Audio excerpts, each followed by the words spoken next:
모압 왕 에글론을 죽이고 이스라엘을 구해낸 왼손잡이 사사 에훗이 80년 동안 사사로 있는 동안에 이스라엘은 큰 문제 없이 지내고 있었습니다. 하지만 에훗이 죽자 문제가 발생합니다. 오늘 4장 1절에 보시면 에훗의 죽은 후에 이스라엘 자손이 또 여호와의 목전에 악을 행하매라고 말씀합니다. 에훗이 등장하기 전에 있던 단어 또가 여기에 다시 등장합니다. 이스라엘이 편안해지자 또 여호와를 버리고 악을 행합니다. 이런 점에서 본다면 예나 지금이나 사람은 하나님이 행하신 은혜의 역사를 잘 잊어버리고 사는 것 같습니다. 어쨌든 하나님은 이스라엘의 악행에 대해서 오래 참으시다가 끝내는 돌이키지 않는 이스라엘에게 형벌을 내리십니다. 그러나 이 형벌은 돌이키기 위한 형벌이지 완전한 꾸지람이 아닙니다. 우리는 사사시대를 살피면서 우리 성도님들도 잘 아시겠지만 동일한 패턴으로 하나님과 이스라엘의 그런 관계, 배교하고 징계받으며 부르짖어서 구원에 이르게 하는 이러한 패턴이 이루어지고 있는 것을 우리는 보게 됩니다. 악을 행한 이스라엘 백성들, 그리고 부르짖는 이 백성들 가운데 과연 하나님이 어떤 방법으로 돌이키시는지 세 가지로 알아보고자 합니다. 첫 번째로 하나님은 죄로 인한 형벌의 순간에도 자신에게 부르짖는 자기 백성들을 구원하십니다. 이번에 악을 행한 이스라엘을 징계하기 위해 동원된 것은 가나안 왕 야빈이었습니다. 재미있는 사실은 지금까지는 가나안 땅 밖에 있는 족속들로 하여금 이스라엘을 지배하게 하셨는데 이번에는 가나안 땅 안에 있는 야빈에게 이스라엘의 지배를 맡긴 겁니다. 오늘 여기에 보면은 파셨다라고 표현하고 있는데 2절에 파셨다와 3절에 학대라는 단어를 우리는 주목할 필요가 있습니다. 3장 8절에 보면 온니엘 시대에 구산 리사다임에게 파셨으므로 라고 되어 있지만 특히 4장 2절에 파셨다와 그리고 3절에 이 학대라는 단어의 뜻에 녹아져 있는 것은 출애굽 전에 이스라엘 백성이 애굽에게 종살이 했다는 단어와 그 맥을 같이 합니다. 그러니 가나안 땅으로 출애굽했던 이스라엘 민족이 반대로 가나안 땅에서 반출애굽 상태로 야빈에게 학대를 당하고 있는 겁니다. 야빈은 하솔을 통치하고 있었는데 여기는 가나안 땅 북부입니다. 이미 여호수아 시대 때 정복한 적이 있지만 여호수아가 죽고 난 뒤에 미처 정복하지 못한 곳이기도 합니다. 그런데 이 야빈에게는 강력한 무기가 있었는데 그것은 바로 군대 장관 시스라와 철병거였습니다. 시스라도 용맹한 군인이었고 그리고 오늘 말씀해 보면 이 철병거가 무려 900대에 이른다고 성경은 말씀합니다. 철병거는 요즘으로 치면은 탱크입니다. 주로 평야지대에서 물리치는 무시무시한 병기입니다. 그래서 이 철병거가 이른 그대로 철기인대 안에서 이스라엘은 아직 철기 무기를 가지지 못한 민족이었습니다. 이런 여러 가지 배경 속에서 가나안 왕 야빈은 20년 동안이나 이스라엘을 학대합니다. 구산 리사다임에게 8년, 그리고 에글론에게서 18해를 지배받은 것에 비하면 더욱더 어둡고 긴 세월을 이스라엘은 견디고 지내야만 했습니다. 시스라의 철권 통치 20년을 견디다 못한 이스라엘은 비로소 여호와께 부르짖게 됩니다. 여기서 부르짖다라는 뜻은 자기 한탄이나 신세 타령을 의미하는 것이 아닙니다. 그들의 불평과 부르짖음에 귀를 기울이고 계시며 반드시 응답하시는 하나님을 이스라엘은 비로소 기억한 겁니다. 이 같은 애통은 새로운 역사를 가능하게 합니다. 부르짖고 울부짖지 않으면 하나님의 새로운 역사는 시작되지 않습니다. 마치 애굽에서 부르짖었던 이스라엘과 같이 그들은 이유 있는 고통 가운데 하나님께 부르짖습니다. 성도님들, 죄악에서 돌이키기 위한 하나님은 징계하시지만 그 징계로 인하여서 하나님께로 돌이키기 위한 애통이 시작되었다면 그것을 못 들은 채 하시는 우리 하나님이 아니십니다. 물론 어려운 상황에 처했을 때에 자연스레 울부짖게 되고 애통하게 되는 것이 우리 사람입니다. 하나님이 진실로 원하시는 것은 백성들이 죄로부터의 돌이킴이지 영원한 징벌이 아니기 때문입니다. 우리가 고통받고 있을 때를 한번 생각해 보시기 바랍니다. 너무너무 힘든 상황에서 하나님을 찾지 차라리 나를 멸망시켜 달라고 부르짖고 싶은 사람은 아마 단 한 사람도 없을 겁니다. 비통한 가운데 누구나 하나님을 찾게 되어 있습니다. 현재 하나님을 찾아야 한다면 힘껏 부르짖으시는 우리 성도님들 되셨으면 좋겠습니다. 비록 악을 행하였으나 20년이라는 세월 끝에 하나님을 기억하고 나아간 이스라엘처럼 오늘 우리도 수줍고 담대한 마음으로 하나님께 나아가는 우리 성도님들이 되셨으면 합니다. 그리고 하나님 앞에 통회하며 애통해 합시다. 지금 나의 어렵고 힘든 상황이 이 원인이 무엇인지 생각해 보셨다면, 그것이 하나님을 버리고 엉뚱한 데로 빠지게 하고 있다면 다시금 돌이켜서 주님께 나아가는 우리 성도님들 되시기를 소망합니다.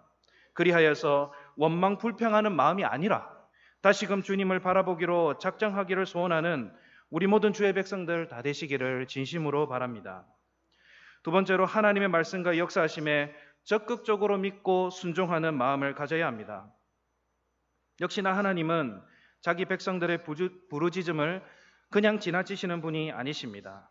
이전에는 온니엘과 그리고 왼손잡이 사사 에훗, 그리고 시골뜨기 목동 삼가를 세우셨던 하나님이 이번에는 어떻게 이스라엘의 애통에 응답하셨습니까? 그런데 이번에는 지금까지 봤던 적과는 전혀 달랐습니다. 철병거 900승을 가진 막강한 군대의 용장 야빈과 시스라입니다. 과연 누구를 하나님은 사사로 세워서 이들에게 맞서게 했습니까?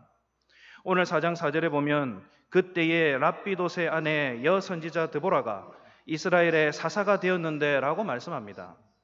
놀랍게도 이스라엘의 위기의 순간에 전면에 등장한 인물은 드보라라는 여인입니다. 그런데 드보라는 사사이기 이전에 이미 이스라엘에서 여선지자로 활동하고 있었습니다. 종려나무 아래에서 백성들의 송사를 듣고 판결해 주는 것과 하나님의 말씀을 선포하는 일을 하고 있었던 겁니다. 지난 시간에도 살펴보았지만 이 종려나무는 이스라엘의 정서적 상징성을 나타냅니다. 그리고 이 드보라라는 이름의 뜻은 꿀벌입니다. 이 랍비돗, 즉 횃불의 아내가 적과 꿀이 흐르는 가나안 땅에서 종려나무에서 나오는 그 꿀을 따서 20년간 학대받고 있는 이스라엘 백성들에게 달콤한 꿀을 먹이는 꿀벌의 역할을 하고 있었다는 겁니다. 이런 드보라가 이스라엘의 존립 그 위기의 순간에 사사로 하나님께 소명을 받은 것은 우연이 아닙니다.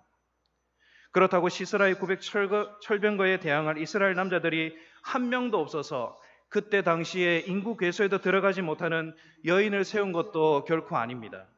그렇다면 드보라를 세우신 하나님의 진정한 뜻이 무엇입니까? 하나님의 강한 오른손이 나타나서 시스라와 철병거를 일거에 내리친 것은 아닙니다. 하나님은 이스라엘의 부르짖음에 대한 응답으로 여선지자 드보라를 세우셨지만 그녀가 직접 시스라와 전투를 벌이지는 않습니다. 사사들은 대부분 전쟁 지도자입니다. 적들과 전투할 때 앞장섰던 것이 사실입니다. 우리가 앞에 보았던 온니엘과 에훗을 봐도 그렇습니다. 하지만 이번에는 우리의 기대와는 다르게 진행되어져 가고 있습니다. 4장 6절에 보면 드보라가 보내어 아비노함의 아들 바락을 납달리 게데스에서 불러다가 그에게 이르되라고 말씀하고 있습니다. 드보라는 직접 전투를 지휘할 계획을 세우지 않았습니다. 이것은 하나님의 계획이 아니었습니다. 하나님은 아비노함의 아들 바락에게 이 일을 맡기실 작정이었습니다. 이에 하나님은 이러한 계획을 선지자인 드보라에게 알리고 드보라는 이것을 다시 바락에게 전한 것뿐입니다. 그래서 바락을 종려나무로 불러서 하나님의 계획을 알려줍니다. 4장 6절에서 8절에 이스라엘의 하나님 여호와께서 이같이 명령하지 아니하셨느냐? 너는 납달리 자손과 스불론 자손 10,000명을 거느리고 다볼산으로 가라. 내가 야빈의 군대 장관 시스라와 그의 병거들과 그의 무리를 기송강으로 이끌어내어 내게 이르게 하고 그를 내 손에 넘겨주리라 하셨느니라 분명하게 말씀합니다. 우리가 가지고 있는 성경에는 가라라는 동사가 하나님의 명령 끝에 나오지만 원어로 보면 이 가라라는 뜻이 맨 처음에 나옵니다. 즉 가라, 군대를 이끌고 다볼산으로 이끌고 오라 라고 되어 있습니다. 가나안 왕 야빈의 손에 이스라엘을 파셨던 하나님이 이제 이스라엘의 간곡한 부르짖음을 들으시고 가나안 왕 야빈의 군대 장관 시스라를 바락의 손에 넘기시겠다고 말씀하신 겁니다. 이 같은 놀라운 구원의 약속과 명령에 대해서 바락은 어떻게 반응을 보입니까? 오랫동안 기다리던 구원의 약속이기 때문에 즉각적으로 바락은 순종했습니까? 아닙니다. 바락은 하나님의 약속에 무조건적으로 순종하지 않았습니다. 대신 조건부로 바락은 순종하겠다 합니다. 4장 8절에 바락이 그에게 이르되 만일 당신이 나와 함께 가면 내가 가려니와 만일 당신이 나와 함께 가지 아니하면 나도 가지 아니하겠노라 하니라고 말씀합니다.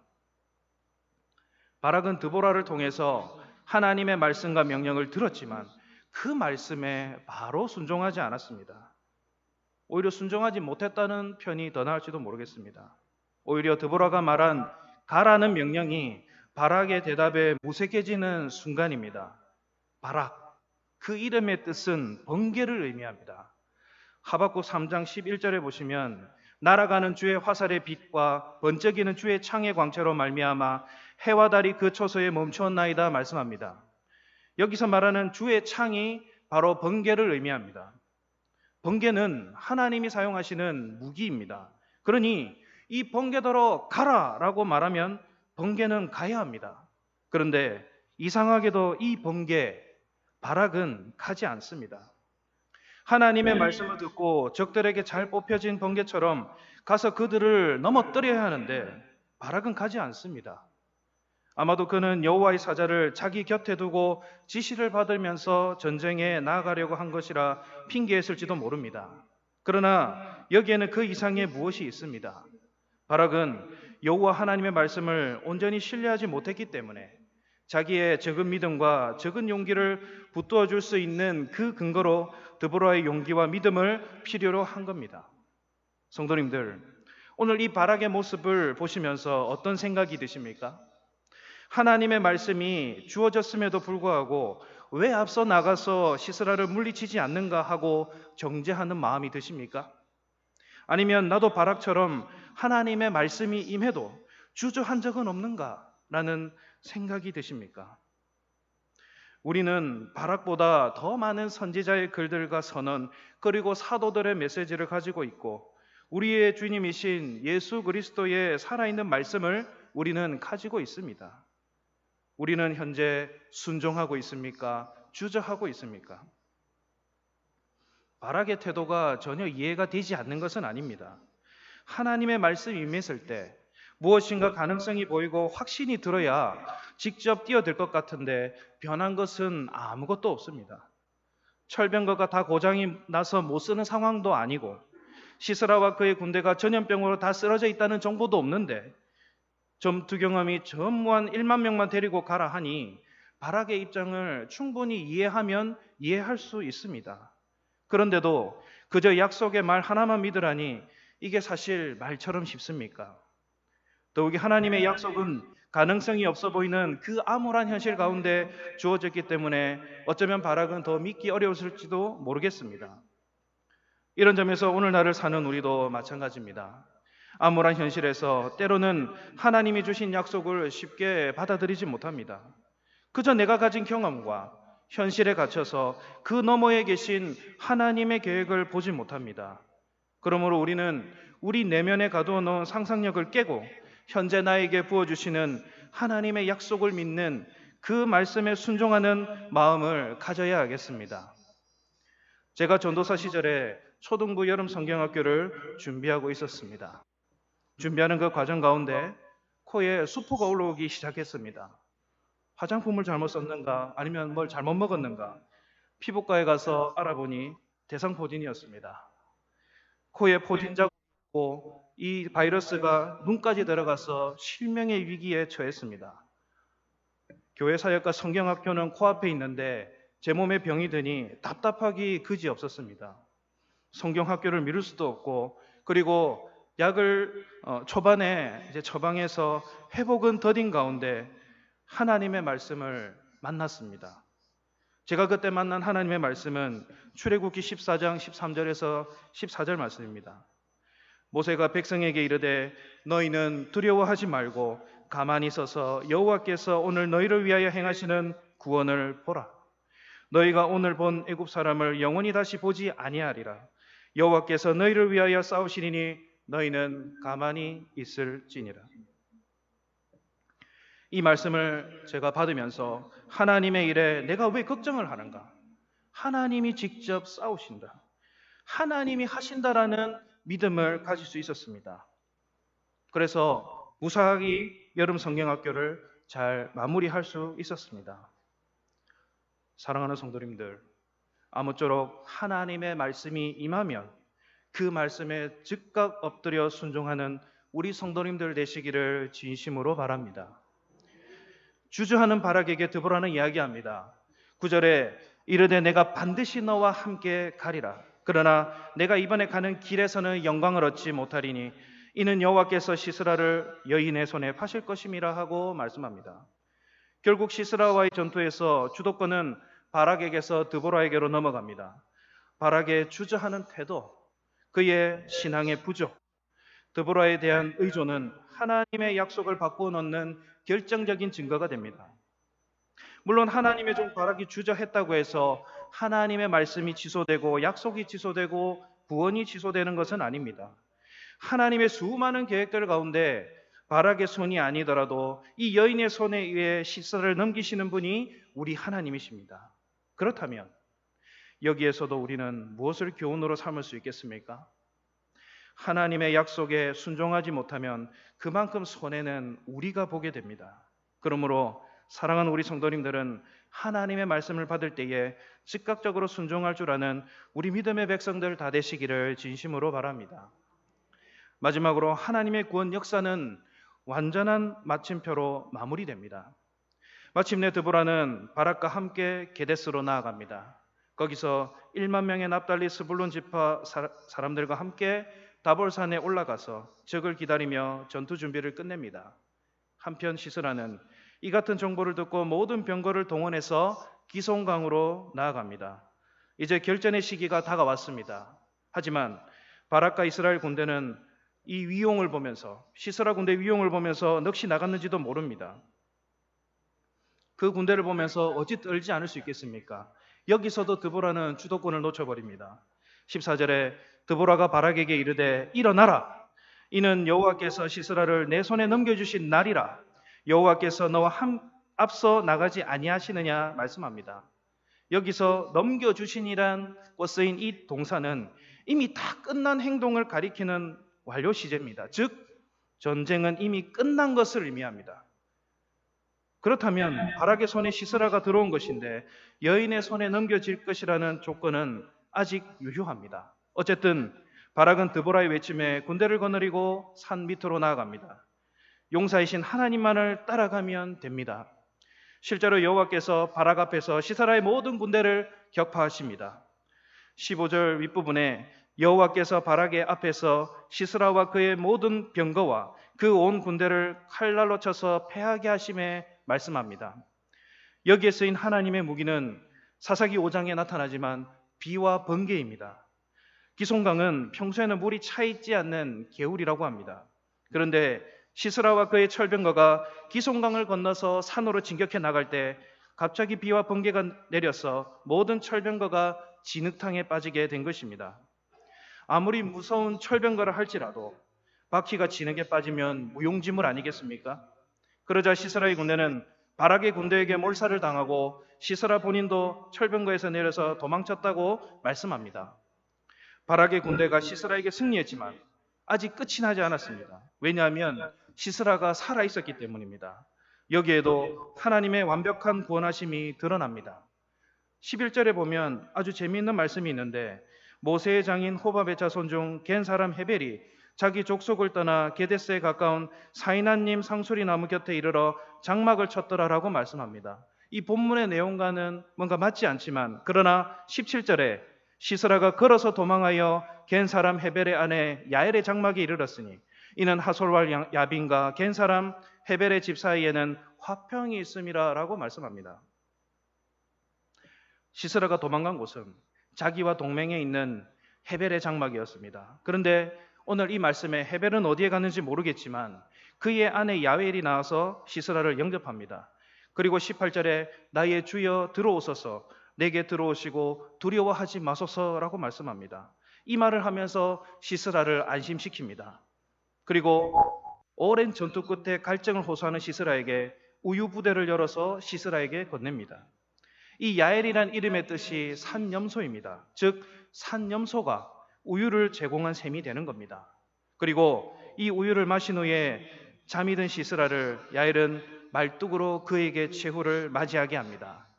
정말 하나님의 말씀대로 시스라가 여인의 손에 넘겨지며 하나님의 자기 백성을 부르짖음을 향한 이번 계획의 마침표가 찍히는 순간입니다. 그래서 사사기 4장 24절에 이스라엘 자손의 손이 가나안 왕 야빈을 점점 더 눌러서 마침내 가나안 왕 야빈을 진멸시켰더라 말씀합니다. 성도님들, 드보라와 바락과 야엘의 이야기는 단순한 전쟁 이야기가 아닙니다. 우리 하나님이 얼마나 약속에 신실하신 분이시며 자기 백성을 구원하시는데 주도 면밀한 분이신지를 보여주는 그 목적이 있습니다. 적과 꿀이 흐르는 가나안 땅에서 드보라와 그리고 야엘을 통해 하나님의 번개로 적을 물리치고 자기 백성을 구원하여 평안을 주십니다. 이때에도 신실하신 하나님이 우리의 하나님이 되신다는 사실을 믿으시기 바랍니다. 현재 우리도 하나님의 약속의 말씀에 그 중간 단계에 서 있습니다. 이 세상에 살고 있지만 우리는 예수 그리스도께서 십자가에 죽으시고 다시 사심으로 말미암아 구원이 임했고 다시 오실 예수님을 바라보며 사는 삶을 살고 있습니다. 그러니 지금이 끝이 아니라 하나님 나라에 대한 소망을 가지고 우리는 살아가야 하겠습니다. 그리하여 예수님이 다시 오실 때 우리는 하나님 나라를 향해 찬양하며 행진할 겁니다. 그때 우리 삶에 온전한 마침표가 찍혀지게 될 것입니다. 여전히 나의 삶이 말씀 중심, 하나님 중심으로 살아가고 있지 않다면 바락처럼 주저하지 마시고 오직 예수 그리스도만을 앙망하며 살아가는 우리 성도님들 되시기를 소망합니다. 말씀을 마무리하겠습니다. 악을 향한 이스라엘은 하나님의 징계를 받아야만 했습니다. 그러나 하나님의 본심은 영원한 징계 가운데 두지 아니하고 그의 백성을 애통하고 부르짖는 그 마음을 들으시고 구원 계획을 세우시는 분이십니다. 우리의 삶 또한 이스라엘과 별반 다르지 않습니다. 죄를 자복하고 하나님께 애통하는 심정을 지닌 우리 성도님들 되셨으면 좋겠습니다. 또한 구원하기로 작정하신 하나님의 말씀이 우리에게 임할 때에 우리는 바락과 같이 주저하지 않고 즉각적으로 순종하는 마음을 가져야 하겠습니다. 주저하는 마음을 가질 때 우리 하나님은 당시 인구 개수 대상에도 들지 못했던 용맹했던 두 여인 드보라와 그리고 야엘을 통해서 아무도 예상하지 못한 이 놀라운 구원의 시작과 결말을 보여주셨습니다. 그러므로 우리의 삶에 분명하게 역사하시는 크신 하나님을 찬양하시면서 예수 그리스도를 통한 은혜와 사랑과 감사를 함께 올려드리는 우리 성도님들 되시기를 진심으로 바랍니다. 주신 말씀을 가지고 1분 동안 함께 기도하겠습니다.